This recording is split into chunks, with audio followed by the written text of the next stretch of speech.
Hello meet miss Mithu நான் தான். எனக்கு வீடியோவில் நம்ம என்ன பார்க்க போகிறோம் அப்படின்னா ரேண்டம் ட்ரால்ஸ் தான் பார்க்க போகிறோம், ரேண்டம் ரியாக்ட்ஸ் பார்க்க போகிறோம். நிறைய காமெடியான மீம்ஸ்லாம் இருக்குது. அது மட்டும் இல்லாமல் சில இன்ஸ்டாகிராம் இன்ஃப்ளூயன்சஸ்லாம் எக்ஸ்ட்ராடினரி பர்ஃபார்மன்ஸ் பண்ணியிருக்காங்க. அதெல்லாம் என்னென்னு பார்த்து நம்ம சும்மா நார்மலாக ரியாக்ட் பண்ண போகிறோம். வீடியோ பார்க்க போகலாமா நண்பர்களே? வெல்கம் டு மெட்ராஸ் சமையலா. மெட்ராஸ் சமையலுக்கும் அப்படின்னு மியூசிக் போட்டு ஒருத்தர் ரீல்ஸ் பண்ணுறாரு. அதுக்கு இதுக்கு என்ன சம்மந்தம் தெரியல, பார்ப்போம்.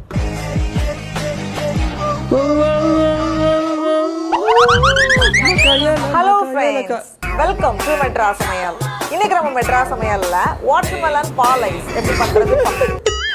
யார் ப்ரோ நீங்களே திடீர்னு வாட்டர்மெலன்ல இருந்து பால் ஐஸ்க்கு மாறின மாதிரி தான் இருக்கீங்க. இல்ல ஆக்சுவலா பால் ஐஸ்ல இருந்து வாட்டர்மெலனுக்கு மாறின மாதிரி தான் இருக்கீங்க. என்ன கருமம் இது? நல்லா தானே போய்கிட்டு இருந்துச்சு. அப்படின்னு ஏதோ ஒரு டிரான்ஸ்ஃபர்மேஷன் இருக்குன்னு தெரியும். அதுக்குன்னு இப்படியா இம்புட்டு டிரான்ஸ்ஃபர்மேஷனா? இந்த பூமி தாங்காது நண்பர்களே. பார்க்கலாம். இதை மூணே பொருள் வச்சு இப்படிங்கிறதுக்குள்ள பண்ணிடலாம். எனக்கு கேட்கறது எல்லாமே ஒரு மார்க்கமா கேட்குது டாக்டர். மூணே பொருள் வச்சு இப்படிங்கிறதுக்குள்ள பண்ணிடுவாங்களாமே. என்ன இது பேச வைக்காதீங்க சொல்லிட்டு. ஆமா என்ன நம்ம ஆனால் விஷால் சார் வந்துட்டாரு. அவர் என்ன சொல்ல போறாரு? சில பேருக்கு பதவி மேல ஆசை, சரி, சில பேருக்கு பணத்து மேல ஆசை. ஓகே, எல்லாம் இருக்கிறது தானே. எனக்கு பொம்பளை மேல ஆசை, அவ்வளவுதான். உண்மையை ஒத்துக்கிட்டு போறதுல எந்த விதமான தப்புமே இல்லை அப்படிங்கிறத நான் விஷால் பிரதர் கிட்ட இருந்து தான் கத்துக்கிட்டேன். He's my inspiration. இப்படி ஓப்பனா சொல்லிட்டு போய்கிட்டே இருக்க வேண்டியதுதான். எப்ப சார் அடங்க உங்க பொம்பளை வெறி? தெரியல கதை, தெரியல. ஒரு 100 பொம்பளை கூட அப்ப சொல்றேன். போதுமா பிரதர்? இல்லை கேட்குறேன் நானே. போதுமா? 100 பேர் வச்சு என்ன பண்ண போறீங்க? அவனுக்கு ஒன்றும் கிடைக்காம 100 பேர் வச்சு இவரு 100 கொடுக்குறதா? 100க்கு ஃபோன் வேணா போட்டு கொடுக்குறேன் உங்களெல்லாம்.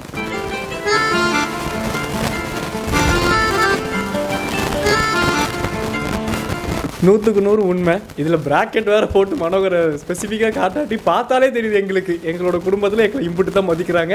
ஏதாச்சும் ஒரு கான்வர்சேஷன் போகும்போது தலையை மட்டும் இங்கிட்டு தலையாட்டி பொம்மையாட்டம் ஆட்டிக்கிட்டு போக வேண்டியது தான். Me I need sick leave manager but you look totally fine. Me the next second, அடுத்த செகண்டேவா என்ன?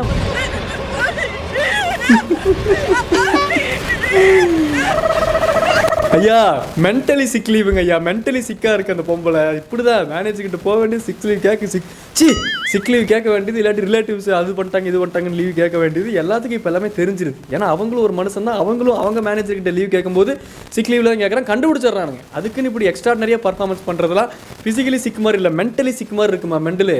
சொல்கிறேன்னா அண்ணன் என்ன பண்ணுறாரு நாய் கூட? இது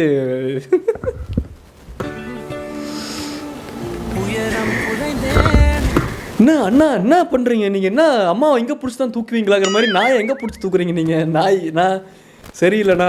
நாய்கள் சங்க பேட்டாவா பீட்டாவா கம்ப்ளைண்ட் கொடுத்துருவேண்ணா. என்னண்ணா கண்ட இடத்துல நாய்க்கு ஒரு மாதிரி இருக்காதா?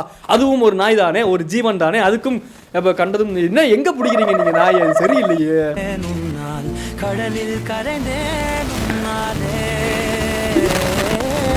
இல்லை எனக்கு புரியல. நாய் அண்ணனை கடிக்க ட்ரை பண்ணுதா இல்லை அண்ணன் நாயை கடிக்க ட்ரை பண்ணுறாரா? இப்போ ரெண்டுல யாரை கடிச்சாலும் யாரோ ஒருத்தர் செத்துருவான். நாய் தான் செத்து போகுமே. அண்ணா பார்த்துண்ணா, பாவம்ண்ணா, பாய்சன் கீசன் இறக்கி விட்றாதீங்கண்ணா நாய் மேலே. என்ன ஏன்னா கை என்ன இப்படி இருக்கு?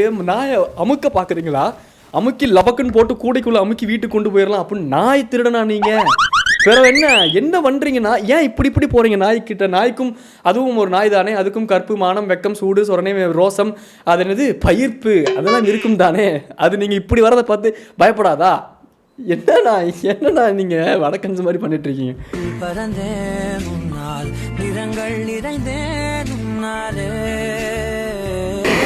ரோட்டுல ஒரு நாய் போக முடியாதாட்டு இருக்கே.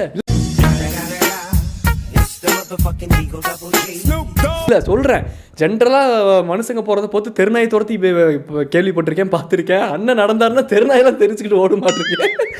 வந்துட்டான்டா இவன் நம்மளெல்லாம் கண்ட இடத்துல பிடிச்சி தூக்குவான்டா, ஓடுறோம் அப்படின்னு எல்லாம் ஓட மாட்டிருக்குதா? சக்சஸ், அண்ணன் தூக்கிட்டாரு. அவ்வளோதான். இன்னைக்கு நாய்க்கறி தான் வீட்டில். என்னன்னா அடிச்சு போட்டு குழம்பு வச்சு தண்ணி எக்ஸ்ட்ரா ஊற்றி விட்டுற வேண்டியது. அம்புட்டு வெறி மாப்பளிக்குங்கிற மாதிரி. அதுதான் முடிஞ்சிருச்சு. கட்சியில் அண்ணன் பண்ண அந்த ரீல்ஸ் தான் ஹைலைட்டே. மற்ற மீம்ஸ் ரீல்ஸ்லாம் பார்க்கும்போது கூட எனக்கு சிரிப்பு வரலண்ணா. ஆனால் நீங்கள் ஒன்று பண்ணீங்க பாருங்க, இப்படி இம்முன்னு என்ன பாடியில் வச்சா வாட்டர்மெலன் ஸ்டார் பிபிடி திவாகர்னா அது வேறப்பா. தலைவரே, நான்லாம் கரூர் பண்ணால் உங்களுக்கு பெரிய ஃபேன்ஸ் கிளப்பே ஆரம்பிக்கலான் இருக்கேன். சீரியஸாக சொல்கிறேன், அலாட்டுக்குலாம் சொல்ல. நீங்கள் அந்த மாதிரி எந்த இன்ஸ்டாகிராம் இன்ஃப்ளூயன்சர்ஸ்க்கு ஃபேன் கிளப்பே ஆரம்பிப்பீங்க அப்படிங்கிறத சர்க்காஸ்டிக்காக கீழே கமெண்ட்டில் சொல்லுங்கள். டாடா பை சொல்லிக்கலாம். நாங்கள் meet miss tata bye tata bye. இனிமேல் நானும் தெரு பக்கம்லாம் போனேன் அப்படின்னா அந்த தெருநாய்க்கெலாம் சாப்பாடு அப்பப்போ ஏதாச்சும் என் வீட்டில் இந்த சிக்கன்லாம் சாப்பிட்டா அந்த எலும்பெல்லாம் கொண்டு போய் வைப்பேன். இனிமேல் அதுக்கிட்ட நானும் இப்படி கம்யூனிகேட் பண்ணலான்னு இருக்கேன். எங்கே போகிறேன், எறும்பு இருக்கு வரையா அப்படின்ட்டு. என்ன நான் பண்ணால் மட்டும் ஒரு மார்க்கம் இருக்குது, அண்ணன் பண்ணால் மட்டும் உங்களுக்கு ரசிகர் மாதிரி இருக்காக்க. என்னென்னோ பண்ணிட்டு இருக்காரு அண்ணனை தனிப்பட்ட முறையில் வச்சு ஒரு தனியாக ஒரு ட்ரால் வீடியோ போடலாமா அப்படிங்கிறத கீழே கமெண்ட்டில் சொல்லுங்கள். டாடா பாய்.